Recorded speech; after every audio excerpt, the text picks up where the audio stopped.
Bonjour à tous et bienvenue pour cette nouvelle vidéo sur les bons étudiants. Aujourd'hui, nous allons voir les probabilités totales. Pour cette notion, j'ai décidé de ne pas faire de cours, mais seulement un exercice. On va mélanger la théorie et la pratique pour que vous puissiez comprendre cette notion qui n'est en réalité rien de spécifique. C'est juste une notion que vous allez utiliser dans un exercice. Et dans cet exercice, on va avoir affaire à cette notion et nous allons du coup voir comment on calcule une probabilité totale. Et vous allez voir en fait qu'en temps habituel, je pense, vous le faites, mais sans même vous en rendre compte. D'ailleurs, c'était le sujet de la dernière vidéo. Lorsqu'on a calculé les probabilités conditionnelles, on a calculé une probabilité totale parce que souvent, dans tous les exercices de probabilité, vous devrez avoir affaire à ce genre de probabilité. Donc, nous allons répondre et résoudre à ce problème, enfin à cet exercice que nous avons devant nous et par la même occasion aborder du coup le thème des probabilités totales. Donc, dans cet exercice, on a affaire à une usine qui fabrique des pièces et cette usine, elle a une proportion de 5% pardon, de pièces défectueuses. Donc, le contrôle de fabrication, donc il y a dans cette usine un contrôle de fabrication tel que si la pièce elle est bonne, elle est acceptée avec la probabilité de 0,96. Si la pièce elle est mauvaise, elle est refusée avec la probabilité de 0,98. Donc, à la première question, on vous demande quelle est la probabilité qu'il y ait une erreur de contrôle. Donc, pour répondre à cette question, à cette première question, j'ai décidé de faire un arbre de probabilité. Dans la dernière vidéo, je vous avais montré la solution avec l'arbre de probabilité. À la fin, après avoir fait la solution, on va dire plus complexe, niveau universitaire. Cette fois-ci, je vais commencer par l'arbre de probabilité pour que vous puissiez mieux comprendre la notion de cette vidéo, donc les probabilités totales. Donc j'ai décidé de faire la probabilité. J'ai commencé à le compléter en mettant ici si la pièce elle est défectueuse ou si elle l'est pas, donc ça veut dire qu'elle est bonne, si elle est acceptée ou si elle n'est pas acceptée. Donc ici, au tout début, on vous dit qu'il y a 0,05% de chance qu'elle soit défectueuse. Et donc, on en déduit qu'il y a 95% de pièces qui sont bonnes, donc 0,95. Ensuite, on vous dit que si la pièce elle est défectueuse, il y a une probabilité de 0,98%, 0,98 pardon, qu'elle soit refusée, donc pas acceptée. On en déduit donc qu'il y a une probabilité de 0,02 qu'elle soit acceptée. Ces probabilités-là, en fait, ce sont des probabilités conditionnelles. Ça, c'est la probabilité que la pièce soit acceptée sachant qu'elle est défectueuse. P de A sachant D. D'accord? Donc ça, je peux l'écrire P de A sachant D, celle-ci. P de A sachant D. D'accord? Et ça, c'est P de A bar sachant D. Là, si la pièce, elle est donc pas défectueuse, donc la pièce, elle est bonne, on nous dit dans l'énoncé qu'il y a une probabilité de 0,96 pour qu'elle soit acceptée. Et donc ça, c'est P de A sachant D bar. Et ici, j'ai la probabilité, donc je la connais. En fait, il faut savoir que dans chaque nœud, ça c'est un nœud, ça c'est un premier nœud, ça c'est un nœud. Le nœud dans un arbre de probabilité, ça fait toujours 1. Toutes les branches, ça va faire 1. Donc, ça plus ça fait 1. Ça, si on me donne ça, donc je sais que L va valoir 0,02. Donc, si on me dit que ça là, c'est 0,96, je sais que ça là, c'est 0,04. Et donc, ça, c'est P de A bar, sachant D bar. À la première question, donc là, j'ai complété mon tableau. À la première question, on me demande la probabilité qu'il y ait une erreur de contrôle. Donc déjà, commençons par définir c'est quoi une erreur de contrôle. Il y a deux possibilités.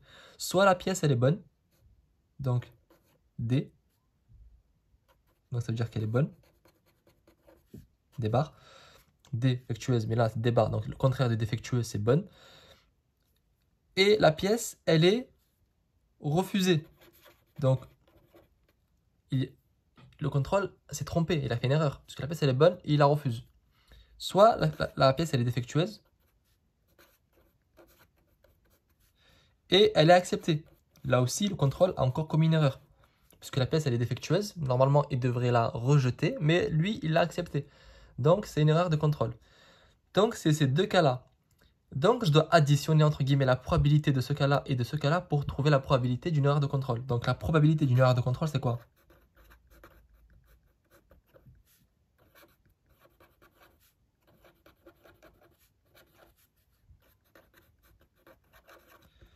Je réécris ces phrases-là en termes de probabilité.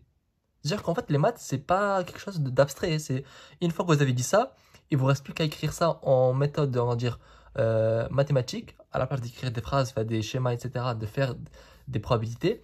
Et vous avez juste. Donc ici, j'ai écrit quoi? C'est la probabilité d'avoir quoi? Une pièce bonne, donc des barres, et en même temps qu'elle soit refusée. Donc inter, quand je veux que deux événements se produisent en même temps, j'utilise le inter.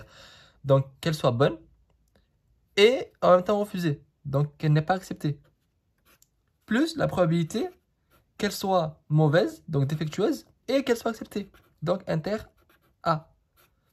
Donc si je calcule ces deux probabilités, je les additionne, j'obtiens la probabilité d'avoir une erreur de contrôle.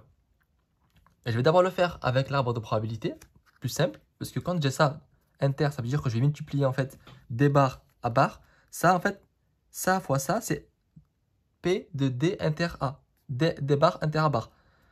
Donc ça, en fait, c'est égal à quoi? À 0,95 fois 0,04. Plus quoi? D inter A. D inter A. Donc 0,05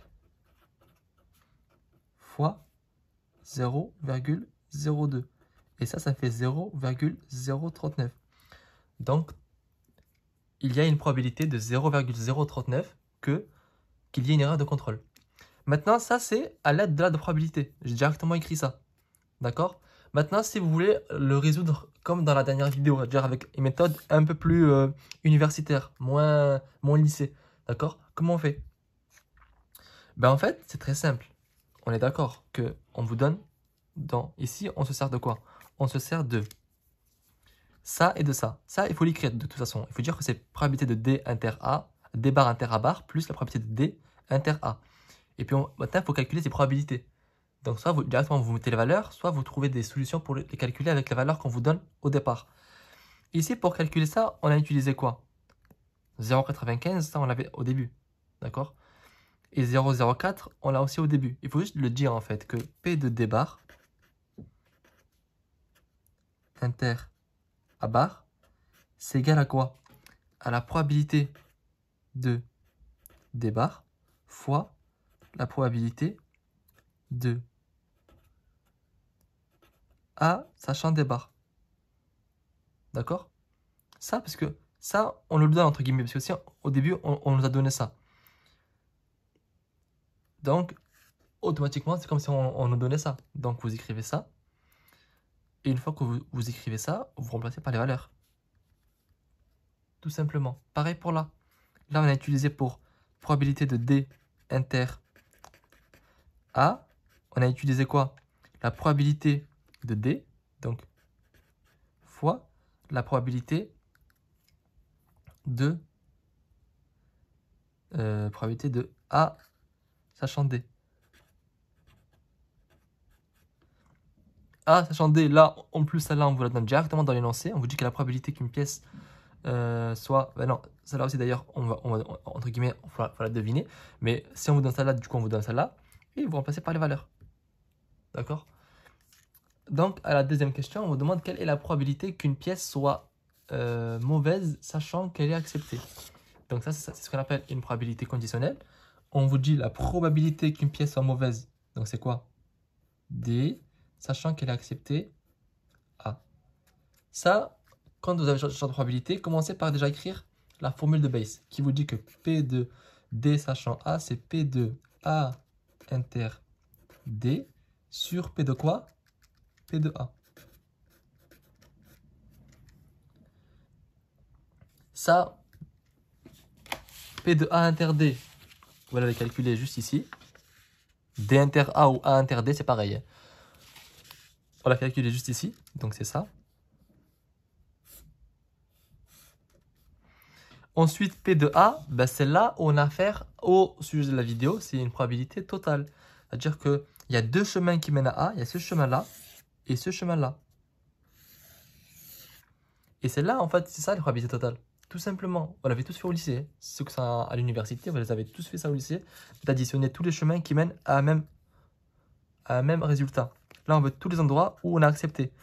La pièce, elle est acceptée avec deux possibilités. Soit la pièce, elle était défectueuse et elle a été acceptée. Donc, c'est une pièce acceptée quand même. Elle n'est pas bonne, mais elle est acceptée.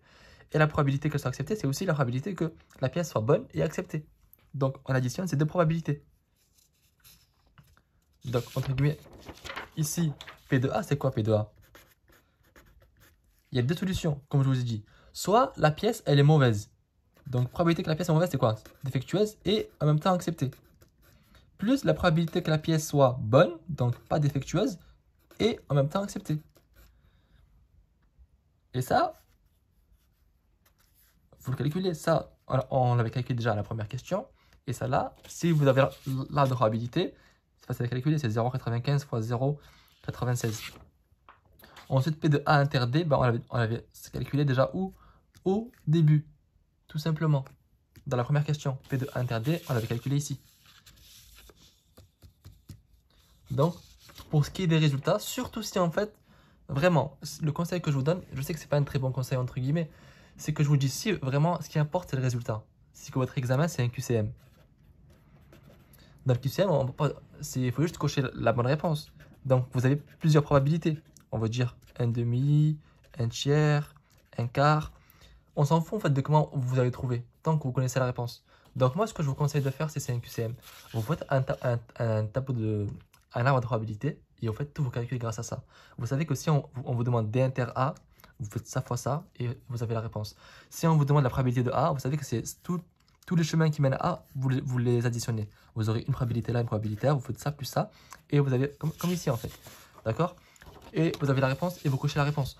Le professeur ne verra pas ce que vous avez rédigé, etc. Et partir du principe que si vous connaissez les réponses, vous savez comment on fait. Et de toute façon, du moment où vous comprenez comment on fait avec un arbre de probabilité, indirectement, vous allez comprendre comment on fait en calcul sans arbre de probabilité. En fait, les calculs sans arbre de probabilité, c'est juste qu'on se dit vous êtes assez bon pour que sans que vous ayez ça devant vous, vous sachiez le faire. Tout simplement. Donc, si dans votre tête, vous arrivez à dessiner l'arbre de probabilité, que vous arrivez à voir en fait que ici, c'est P de A sachant D. Que en fait, à chaque fois que vous savez en fait que P de, par exemple, que vous savez P de D de A inter D, ou D inter A, c'est pareil, c'est égal à quoi? À P de D, vous l'avez déjà, et P de A sachant D. Ça, si vous savez ça, à chaque fois, c'est vraiment ce qu'il faut utiliser. En fait, ça, c'est quoi? C'est la formule de Bayes. Bayes, on vous dit quoi? Bayes, c'est la même formule. C'est juste qu'on vous dit que la probabilité de A sachant D, c'est la probabilité de A inter D divisé par P de D. Je vais juste faire le P de D et je l'ai ramené ici pour isoler ce que je cherche. Et à chaque fois, vous devez faire ça. Parce que ça, si on vous le donne, ça, on vous le donne tout le temps, ben donc vous savez ça. C'est pour ça en fait, qu'il faut savoir manipuler la formule de Bayes. Vraiment, du moment où vous savez que ça, c'est égal à ça, que vous connaissez la formule de Bayes, que vous savez que dans votre énoncé, on vous donne tout le temps les valeurs qu'il vous faut, vous savez que la réponse, elle est devant vous. Donc, manipulez les valeurs. Il faut juste faire un tableau de variation pour que vous puissiez mieux voir les solutions. Et une fois que vous avez ça, vous savez en fait le calcul, ce qu'il faut faire. Donc, vous savez en fait que les valeurs, vous les avez déjà. D'accord? Parce que les valeurs, elles apparaissent dans un arbre de probabilité. Les valeurs, elles apparaissent toutes. Parce que si j'ai celle-là, j'ai celle-là. Si j'ai celle-là, j'ai celle-là. Si j'ai celle-là, j'ai celle-là. Tout simplement. Donc, tout va apparaître. Donc, vous savez déjà la réponse. Pour la rédaction, c'est très simple. C'est comme si vous faites du copier-coller. Vous passez d'un arbre de probabilité à d'écriture. Mais si les réponses, elles sont devant vous. Donc, c'est vraiment ce que je vous conseille de faire. Et donc, pour revenir au sujet de la vidéo qui est de base les probabilités totales, c'est tout simplement, vous additionnez les différents chemins qui mènent à ce que vous cherchez. P de A, c'est tous les chemins qui mènent à A. P de, si on vous demande la probabilité qu'une pièce soit refusée, ben c'est ce chemin-là plus ce chemin-là. Donc c'est 0,95 fois 0,04 plus 0,05 fois 0,98. Tout simplement. Voilà, c'est la fin de cette vidéo. N'hésitez pas à me poser des questions en commentaire si cette notion vous paraît floue, si cette vidéo, il y a des notions que vous n'avez pas très bien compris. Ou bien me contacter par mail pour avoir peut-être des cours plus poussés, des cours particuliers entre vous et moi. Je vous remercie en tout cas d'avoir regardé cette vidéo et je vous dis à très vite pour une nouvelle vidéo sur les bons étudiants.